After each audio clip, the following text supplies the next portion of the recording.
nkomyewo mu kitundu kyaffe kino ekyokusatu ate era olunaku olwaleero olw'omukaaga nga nkunnyonnyola ku nkola eno eya PayWay. Abantu bagenda mu maaso nga bakozesa ebyuma bino ebya PayWay. Muganda wange gwe Munnayuganda gwe njogera naawe, njagala nkunnyonnyole tugende mu maaso nga nkunnyonnyola enkola eno eya PayWay. Enkola eno nnungi. Abantu bakozesa ebyuma bino nga tebakoze eki, tebatakula airtime, gwe Munnayuganda ali eyandaba. Obeera otya ng'ogamba nti omusajja oli mu suuti onyiridde n'oyimirira ku street n'otandika okutakula airtime, obuntu ne bukugenda mu njala ng'ekyuma kino weekiri. Oba neswaga mu butuufu gwe gwenjogera naawe, oba neswaga nga tosobola kugenda ku kyuma kino kunyiga bunyizi ensi ekula. Kati gwe gwenjogera naye Munnayuganda weegatte ku mugendo guno gw'ensi okukulaakulana. Beera ng'okozesa ekyuma kino ekya PayWay. Nyiga totakula, tosimba layini, genda ogule airtime ku kyuma kino, sasula internet, sasula ku DSTV. Ebintu bino byonna ku kyuma kuno osobola okubikolerako n'ovaawo ng'osasudde ebintu bino ebyaddala. Ate jjukira nagamba nti mulimu okuwangula mu bintu bino. Gwe bw'oba ogenda ng'olina w'otambulira, oba ogenda club, oba ogenda luddawa, gwandaba yita ku kyuma kino osasule. Gulako airtime, oba osasula bisayo bya DSTV, sasulako. Tomanya ate ku lw'omukaaga oyinza okubeera omu ku bawanguzi, kuba njukira tugenda tulaba n'abawanguzi baffe buli lwamukaaga promotion zatandika. Oba oyiseeko ku nnaku maati oyinza okulaba tenti ebeera waawe ya PayWay nga bw'olengera n'obeera omuwanguzi. Abawanguzi bawangulira twogera nabo wano na mu program eno tugenda kubanga tulaba n'abawanguzi era abawangudde ku mulundi guno. Ng'ate njagala tugende mu maaso nga tuyiga ebyuma bino, tulina obbiyiga. Bw'ali yandaba faayo nnyo bwe mba nsomesa enkozesa y'ebyuma bino, kubanga tufunye amasimu abantu nga beebuuza ate bwenkola bwenti mbankola nti bwenkola bwenti ekyuma kankubulira akantu kano ku kyuma kuno tekuli bya network, ambw ate network ebuze. Kino nkyogera nga Munnayuganda abadde mu nsi eno nga nkozesa services ezibadde mu nsi muno, tekuli bya network. Ekyuma kino woba okisanze wonna kiba kikola oba ssaawa 9 oba ssaawa 10. Kakati katugende mu maaso nga tuyiga. Njagala ngende nga nkusomesa ate oyongere okubeera ng'ofuna obwangu mu nkozesa y'ekyuma kino. Beerawo, tovaawo, sigala ng'olaba ate oyige.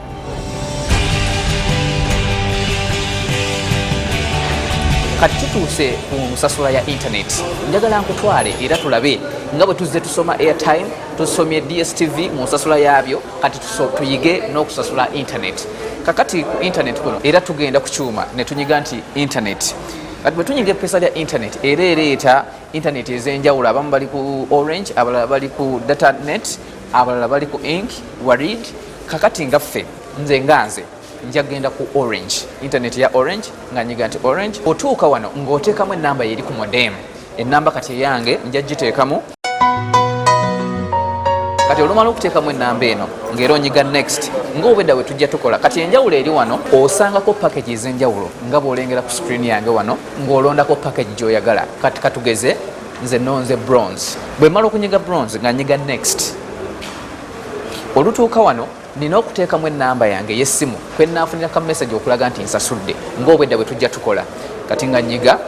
0754979325 ng'era nyiga next,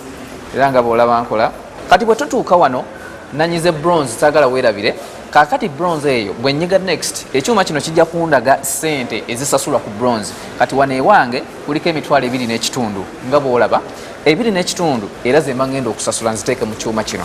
nga ntandika okusasula. Kati bw'oba okoze ensobi ku kyuma kino olina omukisa okuddayo, osobola okunyiga eppeesa eririko back, likuwa omukisa okuddayo n'otereeza ensobi eyo gy'oba okoze. Naye kati wano bwe tuba nga tumaze okusasula ssente, omaze okunyiga eppeesa liriko next ng'ereeta ekigambo okusasula oba pay, era nga nyiga ekigambo ekyo. Gwali eyandaba olwo mba mmaze okusasula. Awo kyemba nninda kiri kimu kufuna ka receipt akandaga nti mmaze okukola ki, okusasula. Bw'ojja ogula airtime ku kuuma kuno onyiga airtime. Bw'onyiga airtime ng'oteekamu ennamba yo ey'essimu. Bw'omala okuteekamu ennamba yo ey'essimu ng'onyiga nti next. Bw'onyiga ekigambo next ng'ekusaba ssente mmeka z'oyagala okugula. Kati ng'oteekamu ssente zo ez'empapula, tekikozesa binusu ekyuma kino. Kaakati bw'omala okuteekamu ssente ng'onyiga next. Bw'omala okunyiga next ng'onyiga ku kagambo pay akategeeza nti sasula, ng'onyiga nti pay. Era olunyiga ekigambo pay ng'ofuna ka receipt ko akakulaga nti ofunye airtime wo ku ssimu. N'aka message nekereeta ku ssimu nga kakulaga nti omaze okusasula airtime wo ow'olukumi ku ssimu yo. Aka message kajja mwenna mukirabe naguze airtime wanusu 10 ng'olwo maze ogula ka airtime kange era kati wendi nsobola okuba akasimu essaawa yonna kajjukira ekintu kino nkikola essaawa yonna oba 9 gwa kiro oba 10 gwa kiro essaawa yonna kasitamba nga nsanze ekyuma kino kati nsobola n'okkuba essimu oba kitegeera sitakudde sikoze ki si byabudde nti ate kati obudde buzibe bagaddewo sina wengenda kugula airtime no ekyuma kino essaawa yonna ate services zino zifuna mbagirawo eyo yenkola eya PayWay kukwanguyiza kusasula bisale kukwanguyiza kufuna services mu budde wonna woyagalidde ate mu bwangu obw'ekitalo ng'enkola yonna iweeba eyenkozesa y'ebintu osobola okufuna obuzibu ng'okozesa ekyuma kino naye tuyina essimu yaffe ey'obwerere etali yakusasulira gy'osobola okubako essimu eno eri note 8 note 1 2 2 2 2 2 nawe okubidde essimu eyo ng'ofunye obuzibu mu nkozesa y'ekyuma kino baba basobola okuyamba n'oba ng'ofuna obwangu mu nkozesa mu kyuma kino obuzibu bwonna bw'oba ofunye kuba bukubi essimu eyo gye nkugambye muganda wange mutambula mu supermarkets ez'amaanyi mutambula mu malls ennene mutambula mu okimanyi nti ne ku mayunivasite agamu twakitaddeyo ekyuma kino mu mayunivasite abaana abasoma ku yunivasite ekyuma kino osobola okisangayo gula airtime kyonna kyosobola okusasulirako kisasulireko eyo yenkola okuva mu PayWay systems ez'okwanguyiza obulamu gwe munnayuganda kulikayo ate mu kuyiga okukozesa ebyuma bino ebya PayWay waliwo n'obuuma bwaffe obutono mbeera mbagamba buli kiseera obuuma buno nabwo bwa mu ngalo kati obuuma obwo ate bubeerako nga bwe mbagamba bulijjo obubeerako ba agents baffe be bakunyigira gw'otuukawo n'ogamba nze Moses nzize gula airtime Moses oyogera bwogezi namba yo kati katugende ng'ate twongera okubalaba nabo batunnyonnyole kubamba njagala nnyo owulire omuntu nga yeeyogera kuba abaze bakozesa enkola eno bangi enkola etalaaga ggwanga lyonna njagala tubeere nga tuwuliriza ba agents bano batugamba ki ku buuma buno bukola butya era busangibwawa era osobola otya okufuna service zino katuwuliriza ba agents baffe abalina ate obuuma obutono jjukira naawe ali eyo mu kitundu kyo wonna wooli osobola okujja naawe n'ofuuka agent owa PayWay ne tukuwa akuuma kano okikola otya esimu yaffe eyo mugirina katugende maaso nga tuwuliriza ba agents baffe bano bagamba ki ku nkola eno eya PayWay ezze okuyamba gwe munnayuganda okwanguyiza okusasula ebisale byo mu bulamu bwo mubimanyi DSTV internet ne airtime wuliriza ba agents baffe ate naawe omanye osobola otya obasanga luddawo mu bitundu bya Uganda amanya gange mpitibwa Dennis Mukosha waneeno ku 2 Haruna Towers beerawo ne PayWay services era mu kaseera kano ngenda bagamba nti tulina 24 hours service nga yesinga wano okuwamba mu Uganda wano ku 2 ku Haruna Towers era kinjagala obakakasa nti wano PayWay wembanji bagambye koko etunda airtime wa miwendo gyonna wadde wanusu 5 ekitegeeza buli na Uganda ayinza okufuna airtime naye n'ekisingayo obukulu nti eno PayWay machine system yototetenkanya naku bwekyokola ompa bwa namba yo nzinyenyiga machine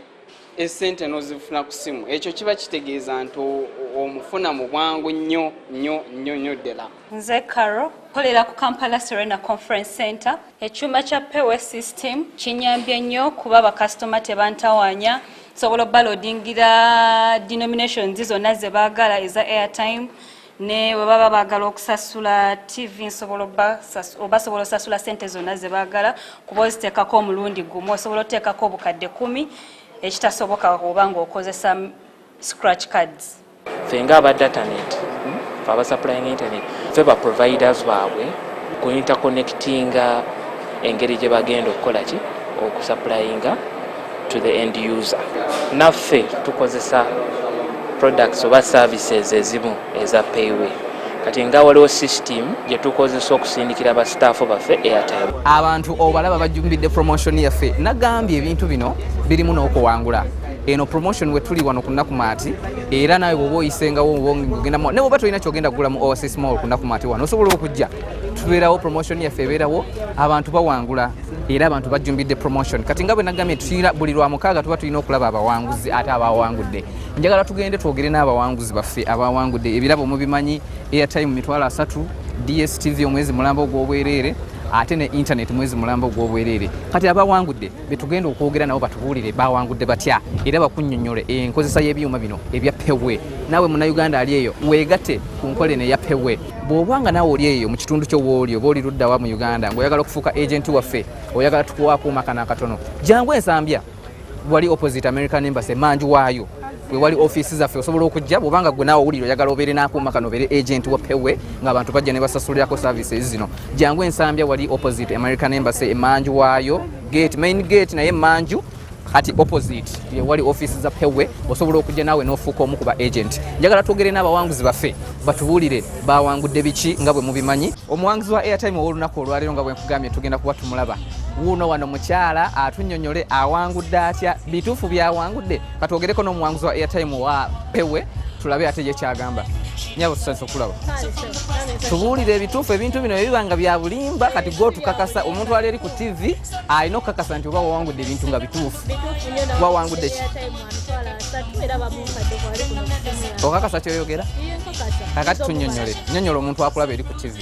wakoze otya okuwangula nabadde funa airtime nga mujja ku PayWay nga bamumpeereza ku simu yange nfuna buli wenjagalidde era nembeera balala nembeera masatu nembeera okay kakati tunnyonnyole mu bumpimpi ebyuma bino ebya PayWay gwomaze ebbanga kinga obikozesa myezi 6 enkozesa yabyo eri etya obisanga luddawa tunulira buulira abantu gw'obisanga luddawa gw'oba otambula mu bulamu waliwo omwami akina okunalubwama kikozesa bulungi nnyo era ng'osobola omukubira nakukoleza airtime kati obanga wawangudde airtime wa mitwalo 3 ku simu yo owulira otya gwe muli buulira omuntu lingi nnyo kuba ngenda mbala emyezi ng'esatu nga sizzeemu teekako airtime naye nga PayWay PayWay kakati toba tokotogera banno babuulire batandike okukozesa ebyuma ebyo nabo basobole okufuna genda maduuka kugula airtime ojja buzikuuma ne bakuwa airtime gweoyagala oba wakakadde nabamulima bannange saagaludde eyo oleme kuwuliriza bubaka buno abantu bawangula internet n'owangula nga ya mwezi mulamba ey'obwereere ekyo oli kisangawa mukozesa enkola eno eya PayWay kati tugende twogere n'omuwanguzi ewangudde internet tulabe njagala mube nga muwulira abantu bano bennyini nga bebeeyogerera mujagala omusajja awolokosa katwogere n'owa internet sebo tusanise okulaba batugambye wawangudde omwezi mulamba ogwa internet abantu bali eri bagamba tulimba bulimbi gwoba oyogerera abantu bano bategeere kakati tunnyonnyola amannya go gwange muwanga Jonathan wawangudde internet nnyonnyola omuntu akulaba ku TV wawangudde otya internet eno kati mbadde nga nkozesa PayWay services okusasula internet yaffe era nga buli lweggwako nkozesa PayWay machine oba bukiyosiki kakati leero mbadde ngenda ku mulimu omukyala nankubira essimu naŋŋamba mbangudde internet ya mwezi mulamba wawangudde internet ya mwezi mulamba naye gwe okakasa ebintu byoyogera mbikakasiza nga toli musanyufu oba byabuli musanyufu alatisiri musanyufu kakati omuntu wabanga leero akulaba mubuulire agende mu maaso ng'akozesa ebyuma bino n'enkola ya PayWay kubanga mutuufu mwe muwangula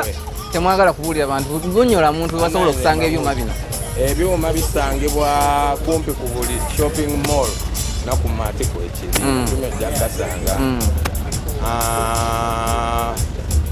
receipt zino wazikola otya batugamba buli receipt gyobadde okozesa obadde ogitereka receipt gyeziri bulungi nnyo kakati era ndowooza bwe bukakafu nti mbadde nkozesa PayWay services mu internet